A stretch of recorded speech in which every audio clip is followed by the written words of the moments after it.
পৃথিবীর সবচেয়ে ঠান্ডা স্থানের মানুষদের জীবনযাপন কি কখনো দেখেছেন, যাদের শীত দেখলে মনে হবে আপনার শীতকাল তাদের কাছে গরমকাল? আপনার যদি মনে হয় শীতকালের ঠান্ডা আপনাকেই বেশি কষ্ট দিচ্ছে, তাহলে একবার ভাবুন পৃথিবীর এমন অঞ্চলের মানুষদের কথা যারা -90°C তাপমাত্রাতেও বসবাস করে, যেখানে তাপমাত্রা ধারণ করতে গিয়ে পারদের থার্মোমিটার পর্যন্ত ভেঙে যায়। এমনকি বরফের জন্য মানুষ মারা গেলেও কবর দেওয়া যায় না। সত্যিকারের ঠান্ডা কি, কত প্রকার ও কি কি, তা এই দেশের মানুষদের দেখলে হাড়ে হাড়ে টের পাবেন। তাহলে চলুন এমআরএম ওয়ার্ল্ডের আজকের এপিসোডে এই শীতে তাদের দেশ থেকে একটু বরফ হয়ে আসি।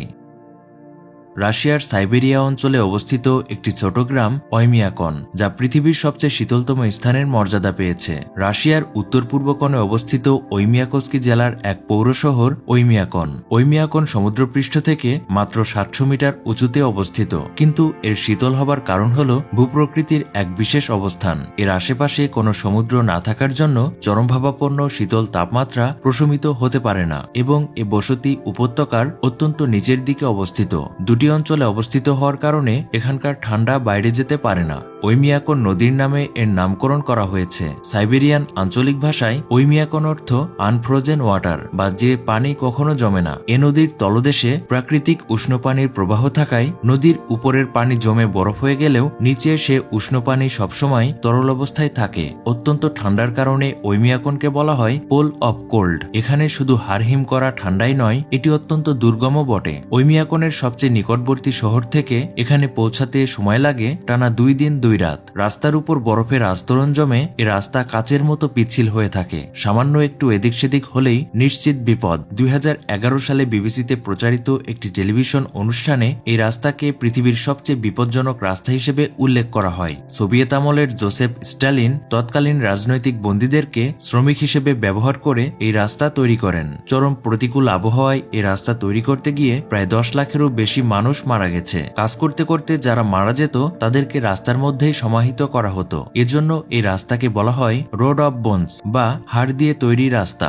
শীতকালে ওইমিয়াকন গ্রামটি এতটাই ঠান্ডা হয় যে ফুটন্ত গরম পানি যদি উপরে ছুঁড়ে মারা হয় তাহলে তা নিচে নামতে নামতে জমে বরফ হয়ে যায়। দর্শক, আমরা বাসায় যে ডিপ ফ্রিজ ব্যবহার করি তার চেয়েও প্রায় 3 গুণ ঠান্ডা এই স্থান। একটি ডিপ ফ্রিজের তাপমাত্রা থাকে সাধারণত -18°C, আর সেখানে শীতকালে এই স্থানটির তাপমাত্রা থাকে -50°C-এরও নিচে। আর 1924 সালে এখানে সর্বোচ্চ তাপমাত্রার রেকর্ড করা হয়েছিল -71.2°C। জেনে অবাক হবেন যে শীতের সময় এই গ্রামে দিনে 3 ঘন্টার জন্য সূর্য দেখা যায়। অক্টোবর থেকে এপ্রিল পর্যন্ত বছরের 7 মাসই বরফে ঢাকা থাকে। এ সময় তাপমাত্রা -50°C-এর নিচে নেমে গেলে স্থানীয় বাসিন্দারা খুব অসুবিধায় পড়ে যায়, কারণ এই তাপমাত্রায় ফ্রস্ট বাইট হবার সম্ভাবনা থাকে অনেক বেশি। ফ্রস্ট বাইট হলো প্রচন্ড ঠান্ডায় শরীরের অনাবৃত কোনো স্থানে রক্ত জমাট বেঁধে যাওয়া। শরীরের কোনো অংশে ফ্রস্ট বাইট হলে আক্রান্ত কোষগুলো ধীরে ধীরে শরীর থেকে খসে পড়ে। সাধারণ শ্বাস প্রশ্বাস নেওয়া মুশকিল হয়ে যায় এখানে। প্রচন্ড তুষারের মধ্যে শ্বাস নিলে সিগারেটের ধোঁয়ার মতো তৈরি হয়। লোকজন বাইরে বের হলে তাদের চোখের বুরু থেকে শুরু করে শরীরের বিভিন্ন অংশ তুষারাবৃত হয়ে যায়। চশমার কাঁচ মুহূর্তে ঝাপসা হয়ে যায়, এমনকি জমে বরফ হয়ে যায়। ওইমিয়াকনের চরম আবহাওয়া সত্ত্বেও এখানকার শিশুরা স্কুলে যায়, তবে তাপমাত্রা -50°C-এর নিচে নেমে গেলে স্কুল বন্ধ করে দেওয়া হয়। এখানে কলা ও অন্যান্য ফলফলালি ঠান্ডায় জমে লোহার মতো শক্ত হয়ে যায়, যা দিয়ে খুব সহজে হাতুড়ির কাজ চালানো যায়। আবার এই গ্রামে যদি কেউ কাপড় শুকাতে দেয় তবে তা বরফে জমে কাগজের বোর্ডের মতো শক্ত হয়ে যায়। শীতকালে এখানে কলম দিয়ে লেখা যায় না। অত্যধিক ঠান্ডায় কলমের কালি জমে শক্ত হয়ে যায়। এমনকি পানি পান করতে গেলেও মুহূর্তেই গ্লাসের পানি জমে বরফ হয়ে যায়। ওইমিয়াকনে গাড়ি চালানো একটি বড় চ্যালেঞ্জ। শীতল তাপমাত্রার কারণে গাড়ির ইঞ্জিন হিমায়িত হয়ে যায়, তাই গাড়ি চালানোর আগে ইঞ্জিনকে গরম রাখতে নেওয়া হয় বিশেষ ব্যবস্থা। এখানে টয়লেট ব্যবহার করাও অত্যন্ত কঠিন একটি কাজ। টয়লেট করলে প্রচন্ড ঠান্ডার কারণে মুহূর্তেই সবকিছু জমে বরফে পরিণত হয়ে যায়। তবে সবচেয়ে বড় সমস্যা হলো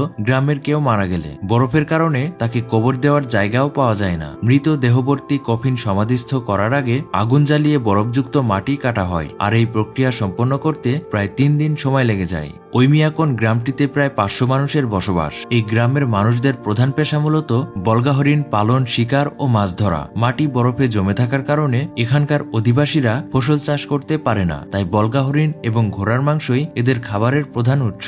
এখানকার ঘোড়াগুলো এই চরমভাবাপন্ন তাপমাত্রার সঙ্গে খাপ খাইয়ে নিয়েছে। তারা 24 ঘন্টা খোলা পরিবেশে থাকে। তবে একটা ঝামেলা, তা হলো এসব ঘোড়ার শরীরের বাইরের অংশে বরফ জমে যায়, আর তাই ঘোড়াগুলোকে সুস্থ রাখতে অত্যন্ত শক্ত চিরুনি দিয়ে নিয়মিত তাদের শরীর থেকে বরফ ছাড়াতে হয়। শীতকালে এ এলাকার জেলেরা স্থানীয় নদীতে মাছ শিকার করতে যায়। এ সময় সব নদী জমে পুরোপুরি বরফ হয়ে থাকে। তবে জেলেদের মাছ পেতে তেমন বেগ পেতে হয় না। মাছের সন্ধানে ঈগল পাখি আগে থেকেই গর্ত খুঁড়ে রাখে। এছাড়া নদীতে গর্ত করে তারা সেই গর্তে ছিপ ফেলে মাছ ধরেন, আর তাতে ধরা পড়ে অনেক বড় বড় মাছও। এই গ্রামের বাড়িগুলো বেশ অদ্ভুত হলেও আবহাওয়া উপযোগী। বাড়ির ভেতর থাকে কাঠকয়লা দিয়ে আগুন জ্বালানো চুল্লির ব্যবস্থা, যেটা বেশ নিরাপদ। এভাবে 24 ঘন্টায় উষ্ণ থাকে ঘরের ভেতর। ওই মিয়াকনে খাবার পানির কষ্ট সবচেয়ে বেশি। এখানে পানির কোনো সরবরাহ নেই। শীতকালে তাপমাত্রা এতটাই কম থাকে যে পাইপের ভেতরে পানি প্রবাহিত হবার আগেই তা জমে বরফ হয়ে যায়। স্থানীয় বাসিন্দারা ঘর গরম রাখার জন্য যে কাঠ পোড়ায়, সেখানে তারা পাত্রের মধ্যে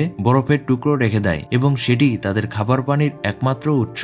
বিগত প্রায় 100 বছর ধরে ওই মিয়াকনের বাসিন্দারা এইরকম জীবনযাপন করে আসছে। তারা প্রতিনিয়ত চরম ঠান্ডার সঙ্গে যুদ্ধ করে। ওই মিয়াকন শুধুমাত্র একটি গ্রাম নয়, এটি মানুষের সাহস এবং অভিযোজন ক্ষমতার একটি অনন্য উদাহরণ। পৃথিবীর সবচেয়ে কঠিন পরিবেশে টিকে থাকা মানুষেরা আমাদের শেখায় যে প্রকৃতির সঙ্গে মিলেমিশে বাঁচা সম্ভব। ওই মিয়াকন সত্যি এক বিস্ময়, যা পৃথিবীর অন্য যে কোনো জায়গার মতো নয়। দর্শক, এই ছিল বিশ্বের সবচেয়ে শীতলতম স্থানের মানুষদের জীবনযাপন সম্পর্কে আমাদের আজকের আয়োজন। ভিডিওটি কেমন লাগলো এবং শীতপ্রধান দেশের মানুষদের জীবনযাপন দেখে আপনার কতটুকু শীত লাগলো তা অবশ্যই কমেন্ট করে জানাতে ভুলবেন না। আর সেই সাথে লাইক, শেয়ার এবং অবশ্যই আমাদের এই পেজটি ফলো দিয়ে রাখবেন।